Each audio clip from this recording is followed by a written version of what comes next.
The Duchess is the quickest and most nimble of all the Nightfarers in the game. She tends to prefer more of like a hybrid-based playstyle, utilizing some dexterity weapons and sometimes even spells, and she can easily be one of the most powerful characters in the game for both solo play and in multiplayer. But for today, I am going to break her down, cover all of her abilities, talk about how they work, what my thoughts are on them, whether she performs better in solo play or in multiplayer, and go over which relics and buffs are best paired alongside with her. But to start off with, I want to cover her attributes or scalings, which is probably the weakest part of the character because she doesn't really do anything particularly well, and they're kind of just more balanced stats. I think the obvious glaring weaknesses here is that she does have very low HP and very low stamina. Now, these two things are somewhat counteracted by her passive ability, as we will get into. So even though she is very squishy, she does have her own set of tools that can make her a pretty hard target to kill. But I think the most disappointing thing about her scalings would be the damaging stats. She is going to be that quicker and nimble character that I mentioned, and she does start off with a dagger weapon and get unique movesets for the daggers, and the daggers give you an S scaling in dexterity, but the dagger character only gets a B scaling in dexterity. Which, just for a comparison, the Wilder gets a B scaling in dexterity, but also gets an A scaling in strength. So for literally every single one of these dexterity weapons, being that they also get a strength-based scaling too, it's just going to get more damage with a class like the Wilder, which is very disappointing because her actual best damaging stat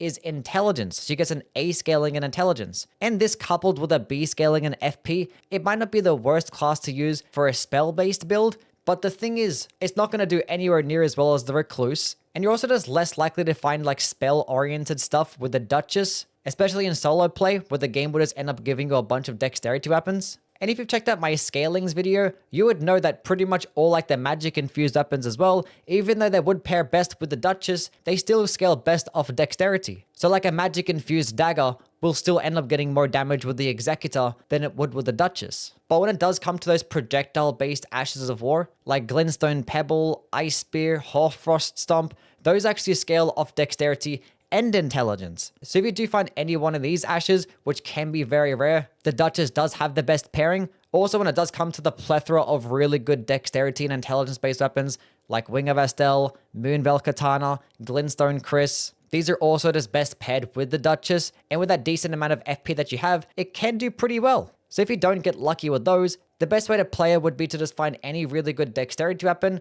and then find the best staff that you can and then spam spells until your FP is gone and then switch back to your melee weapon. And yes, status effects would be preferable, but unfortunately she only gets a C scaling in Arcane, so she's not going to proc the statuses as quickly as other characters would, unless you are accounting for her character skill, which we'll talk about in a bit. Because next, I want to cover her dagger movesets. Because yes, the Duchess does get a very unique dagger combo.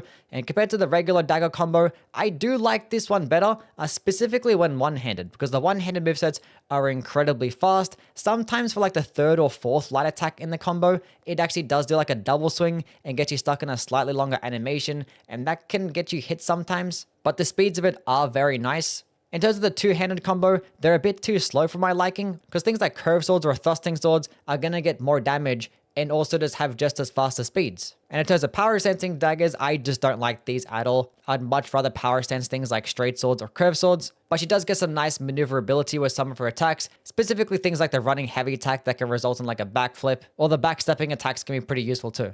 But to get into her abilities, the first one being the passive Magnificent Poise. What this passive does do is give her two things. One, it allows her to just have a really good dodge and actually give you a double dodge. So when you spam the dodge button back to back, it pretty much has like instant recovery frames to the point where you can very easily just spam dodge and it'll just work out for you. And also another part of her passive is that she does get this lower stamina cost. Now she does get like a descaling in stamina. So like this passive doesn't really feel that's noticeable, but it is nice that there is something to compensate there. I think my only downside for this dodge is that when sometimes you want to like dodge an attack a little bit earlier, you're kind of forced to double tap the dodge button because the animations for these dodges are actually really fast and are not that long. So if you are used to those like longer dodge rolls, this might take a little bit of getting used to.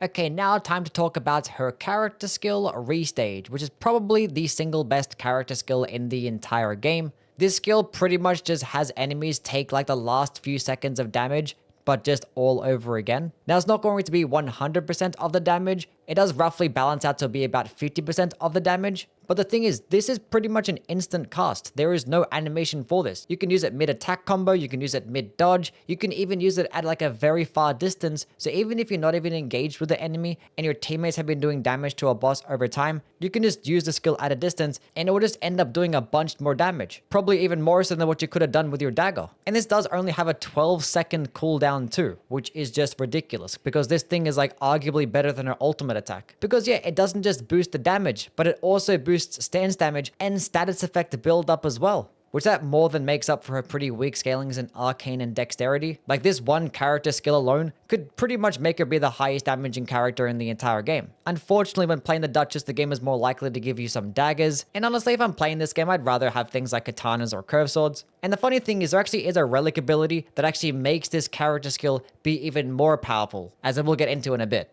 But yeah, in the complete opposite end of the spectrum, we have her ultimate ability, Finale, which I think this is probably the weakest ultimate in the entire game, because what it does is make you and your nearby allies become invisible, which is nothing that crazy. Especially because there are relic abilities out there that can make you be invisible for just as long and be easy to activate too. Like the fact that this offers like a very similar benefit to like a basic relic ability, it's just very silly. Now it can be applied to your allies as well, but for some reason they have to be close by. Something like Revenant's ultimate ability can like revive enemies from across the boss room and can buff your other allies, and there are relic buffs to make it do more damage. But this thing is like, okay, you're just gonna turn invisible, and it doesn't even work against some enemies in the game too. And as soon as you hit one person one time, they can automatically see you and it's aggroed towards you. And sometimes it might just like accidentally swing in your direction and you can still get hit, because even though you're not visible to the enemy, you're still going to be vulnerable to them.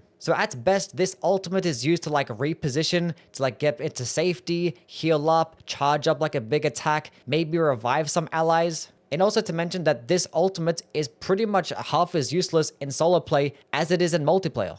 Okay, but to get into her specific character relic abilities, as I mentioned earlier, she does have a relic that lets her just get more damage with her restage character skill for some reason. Like it was probably already the best in the game, but now it just takes it even further. So yeah, this is definitely a must-have for the Duchess. You want to have this one on. The relic does boost it from 50% damage from that past few seconds to 60% of the damage that you did from those past few seconds. Like it's pretty much just more free damage you get every 12 seconds. She also does have another relic ability for when you hit with the last light attack combo in the dagger chain.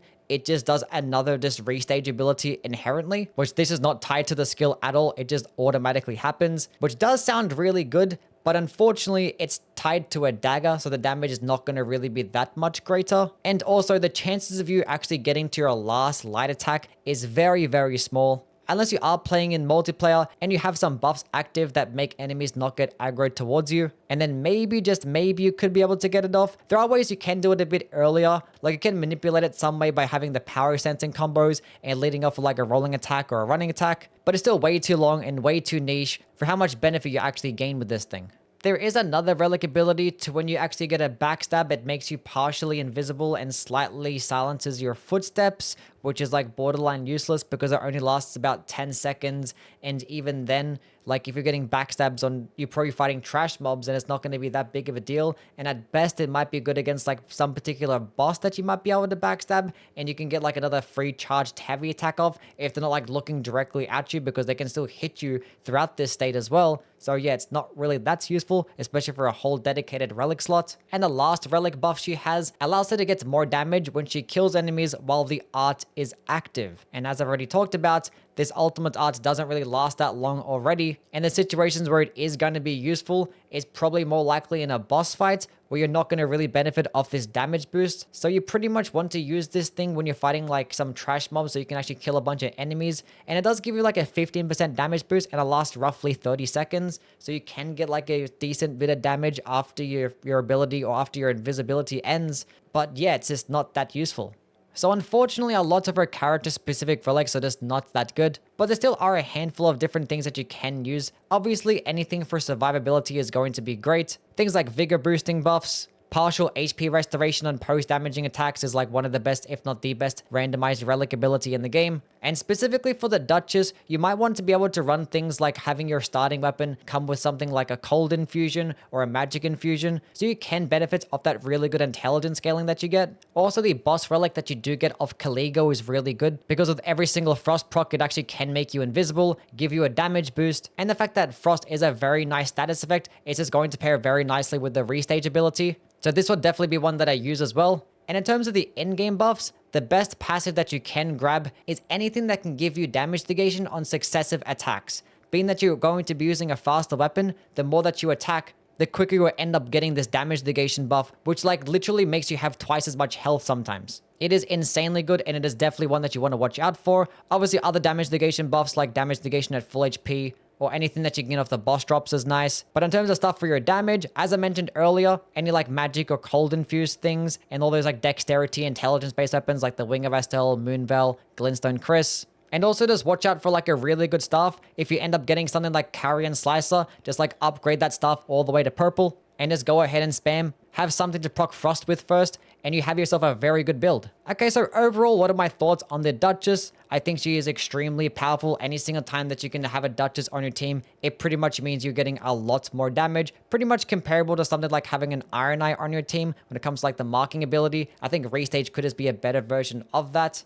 But you kind of just lose out on the utility of having someone for a projectile option. But if you do have a Duchess that knows what they're doing and knows what to look out for, when it does come to those specific types of spells and weapons, she can definitely be the most powerful character in the entire game, but yeah, unfortunately, is a little bit too RNG heavy for that. And when it does come to her base stats and her ultimate ability being borderline useless, it kind of hinders her a lot in solo play too. So I do think she's a little bit more middle of the pack when it does come to the solo experience. But when it does come to multiplayer, any single time that you have a Duchess on your team, you're probably going to be fine. Anyway, that's now done. As always, let me know what your opinions are down in the comments below. And also let me know what character you would like for me to cover next. I'm pretty sure we're halfway done. We've done about 4 characters already. So it's probably going to end up being either the Recluse, the Raider, Wilder, or the Guardian. But yeah, catch you guys in the next. See ya.